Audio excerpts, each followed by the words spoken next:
এই ভাইটা শুধুমাত্র শাকিব খানের জন্য তিনি ঢাকা ক্যাপিটালসকে সাপোর্ট করেন। তিনি শাকিব খানের অনেক বড় একজন ভক্ত।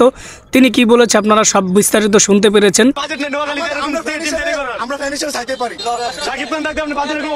অলরেডি আপনারা জেনে গেছেন যে তিনি কি বলতে চেয়েছেন। তিনি বলতে চেয়েছেন বিপিএল এ শাকিব খান যখন আছেন তখন বিপিএল এ ঢাকা ক্যাপিটালসে বাজেটের কোনো অভাব নেই।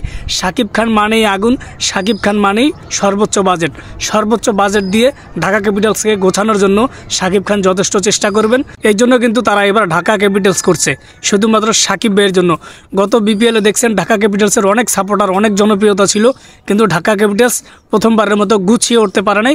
কিন্তু এইবার কিন্তু ঢাকা ক্যাপিটালস যে প্লেয়ারগুলো নিলামে নিয়েছে সো যথেষ্ট ভালো নিয়েছে আমরা মনে করি। সো দেখা যাক ঢাকা ক্যাপিটালসের কাছ থেকে আমরা অনেক বেশি সুন্দর খেলা আশা করব। সো ঢাকা ক্যাপিটালস যেন আমাদেরকে হতাশ না করে, আমরা সেই আশায় আছি।